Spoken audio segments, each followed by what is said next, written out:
Hey everyone, Sideralis here, and I'm back going over the new armors that we got specifically for this update 2.7 in Prominence RPG.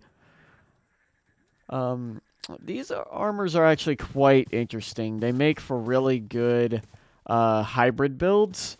What I would call maybe either a Nightblade or a Battlemage, and the difference between them being one's kind of a more upfront in your face type fighter, while another one remains sneaking and invisible to get their damage. Now, I'm going to drink an invisibility potion, and of course, we can see that I'm invisible.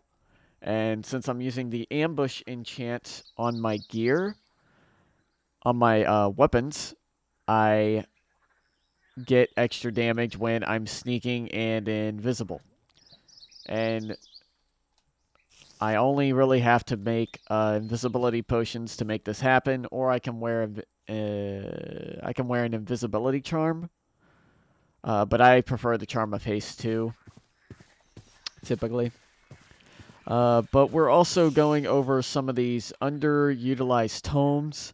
The first one is Echoes Unleashed, and what it does is that for your first ability, it's a passive ability. Is you're going to gain a stack of something called Unleash every 4 seconds. Now, if you want to activate this spell, you can. You basically damage an enemy whose last melee hit was taken from you. It can be a pretty good amount of damage, but you also you can spend extra stacks to use that ability more than once. I personally don't use that ability. I don't use the active, but I, of course, use the passive because the passive fuels everything else. Echo Storm, you can conjure a vortex. It will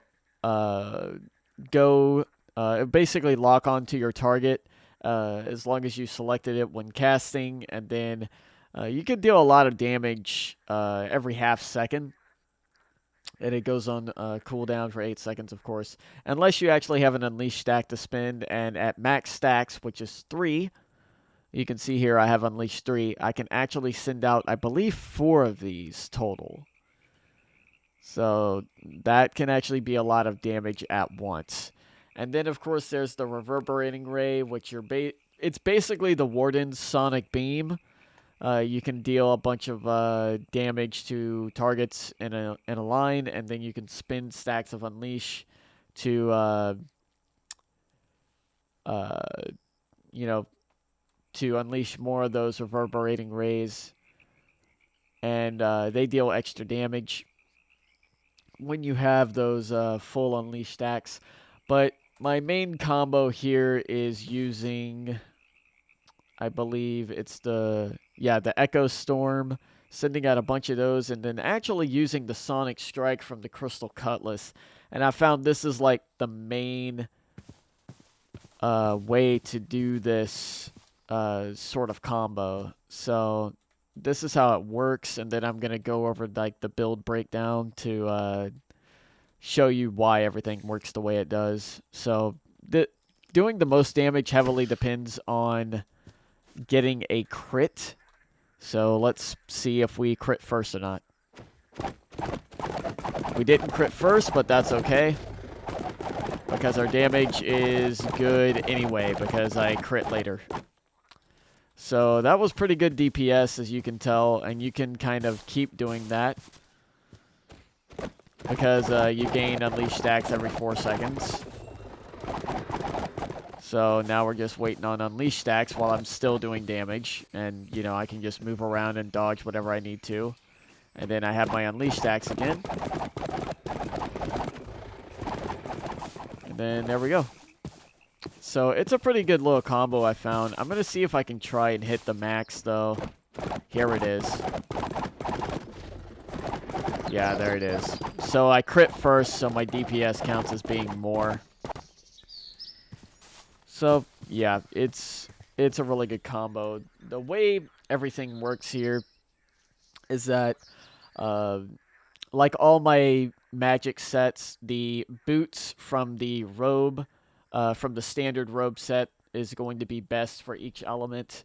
And then there are these new Herald armors in the game, which you basically gain spell power from having attack damage.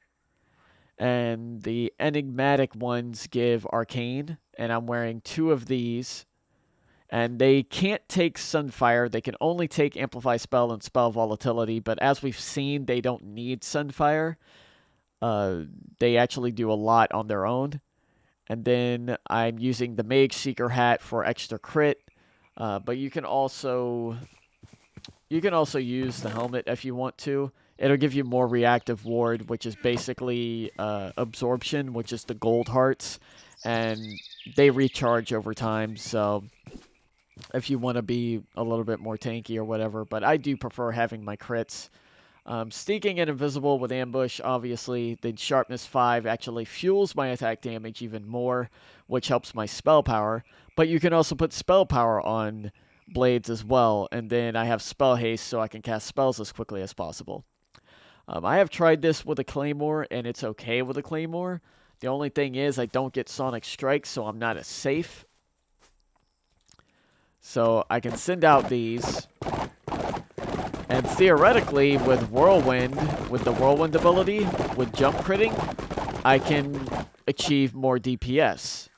But the problem is that we don't live in a perfect world, and when you're fighting certain bosses, there are certain bosses that either have one-shot moves, like the Fallen Icon, and you have to dodge those moves, so you're not going to get a full Whirlwind in at all.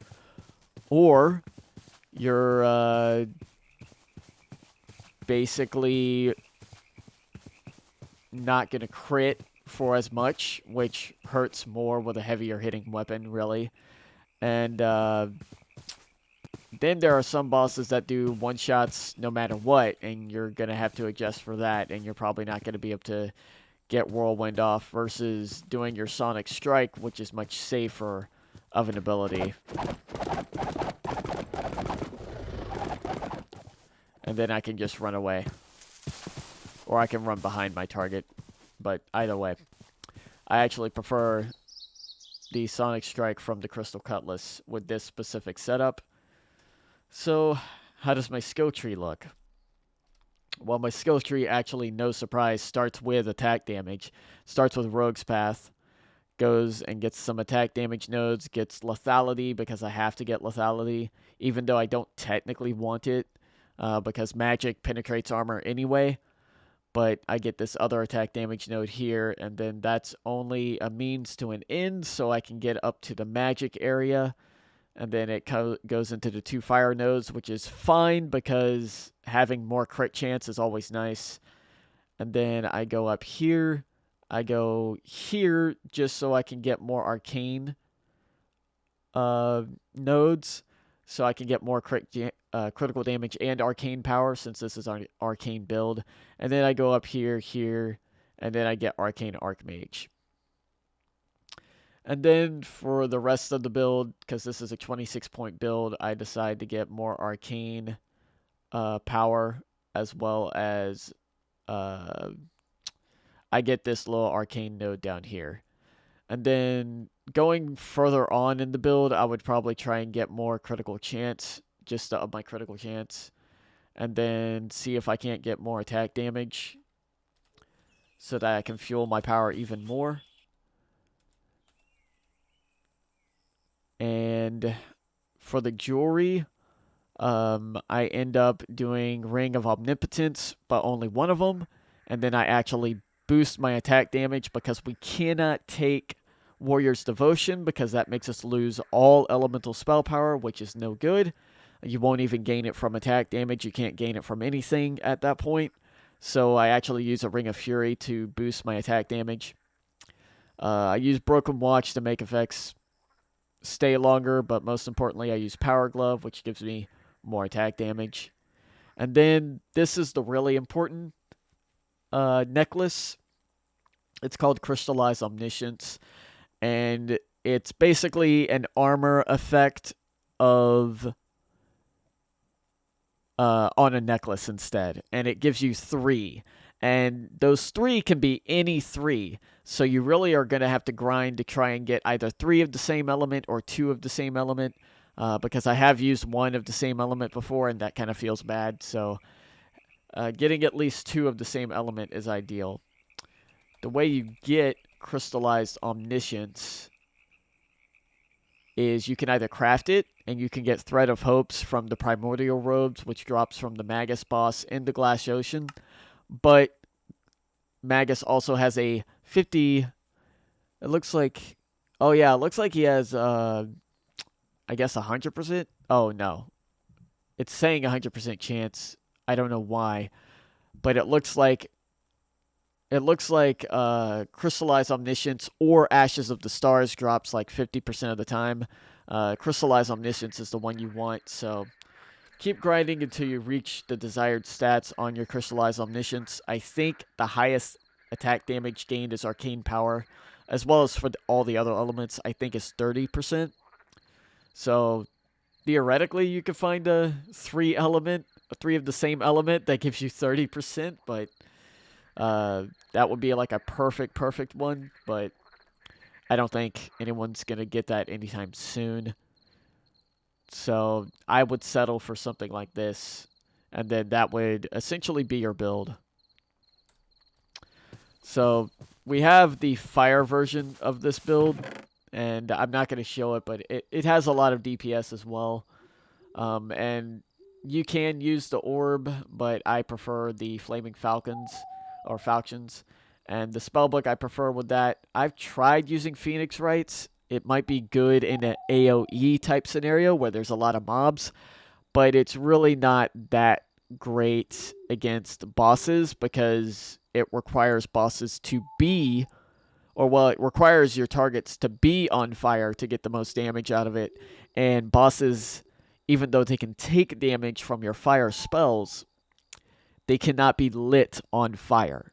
And because they can't be lit on fire, that actually that means you can't do wildfire, which is really important. So the best you can do is Phoenix Dive, and then do Flickering Flame, which the Flaming Falcon has a better version of Flickering Flame than what's actually in Fire Techniques. But I actually prefer Fire Techniques because I can Dragon Slam, and then I can Flickering Flame, and then I actually get a lot of DPS that way. It's comparable to what I do on the target dummy when I'm doing my combo with Arcane. And then Ice is also no exception. I have a combo for that. And I have, of course, the Crystallized Omniscience for each element here. And then, of course, for each element, I would wear the Herald leggings and chestplate for each one, the boots from the Wizard Robe set for each element, and then the Mage Seeker hat just for that crit chance. That would be, again, more of a Nightblade type build. If you want to go more of a Battle Mage, more tanking, you can go. You can use this helmet for more reactive ward. The ice, though, works as more of a tanking type build, sort of, because it does have one ability. It's called Death Chill. You chill faster, you heat up slower. So that means you're going to be like kind of, you're not going to be frozen as in frozen in place, but you are going to see your hearts get that frozen thing on it, kind of similar to when you're in powdered snow. But you also gain, it says you gain up to resistance 3, but if you actually cast the full spell, I find that you end up getting resistance 4. And with Broken Watch, you can have resistance 4 for about 5 seconds. Glowstone Trim can probably push that to resistance 5, so you can be temporarily invulnerable for 5 seconds, which is pretty cool. That's kind of like similar to the Paladin's Divine Protection spell, where it can completely block 3 attacks for as long as it has those 3 shields around it. But the big ability here for Death Chill is Frost Lotus. You perform a Nova around you. The Nova gains area and power the more you're casting it, because you're gaining these stacks of Frost power. And let me tell you, you can deal a lot of damage with this, and you can also deal a lot of AoE with this. I could stand right here and I can hit both target dummies when I'm casting Frost Lotus. So it's a very, very good spell. And yeah, that, and oh yeah, and Frost Orb is actually really, really viable with uh, the Frost Battle Mage build, just because you can gain Frost stacks faster and stuff like that. But I do still prefer dual wielding Glacial Gladiuses for that specific build. And then, of course, if you have Frost Power 4 or even greater, which Glowstone can push it to greater, it can push it to 5, you can actually unfreeze yourself with the curse. You'll also inflict that same amount of freeze, or well, you'll inflict 150% of that freeze onto nearby enemies, and you actually gain Strength 5 for 8 seconds. So that's pretty nice. And then you might be able to combine that with something like, I don't know, the Crucible, which deals like a lot of damage on its next hit. So, or you can throw a Frostmourne into the mix, although Frostmourne is actually best with Death Chill still, just because it deals both Soul and Frost power, which Death Chill actually provides both Soul and Frost for the abilities. So, but these are the new magic Battle Mage builds, and I encourage everyone to try it.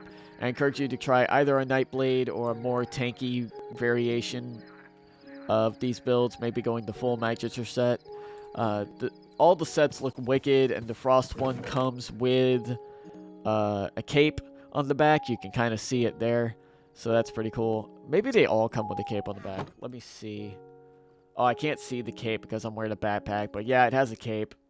So it's pretty cool. I like these builds a lot. They're probably going to be my next things that I build. I'm probably going to go Arcane Nightblade. I'm going to go Rogue style with the invisibility. I might not do Haste because nothing I really do is dependent on attack speed, so I might just wear an invisibility charm just so I don't have to grind potions. And as far as the trim I'm going to do, maybe Glowstone can push that to Unleash 4. And that'd be kind of interesting. So I could end up getting that, or I could get, Strength 4 periodically with Glowstone, and then that'll up my damage even more because I have more attack damage. So yeah, these builds are great. I'm kind of hoping they don't get nerfed because true Battle Mages don't really have anything right now, even comparable to something like Endgame. So I really hope that these are around to stay. And then maybe some things can get nerfed when artifact builds, or when artifacts for these builds come out. And that's about it. Oh, and the only other thing I want to go over is that the growing enchant is, for whatever reason, it reset in the Zenith config, so you can get growing 3 right now, but you're not supposed to have it. That's supposed to be nerfed. For all you archers out there, you really are only supposed to have growing 1. So if you want to do the most accurate test possible, make sure to grab only growing 1 because, it's gonna get re-nerfed because that nerf is already supposed to be in. It's just the Zenith config reset it back to 3 for some reason on the 2.7 update. So that's about all I have. And I'll see you later.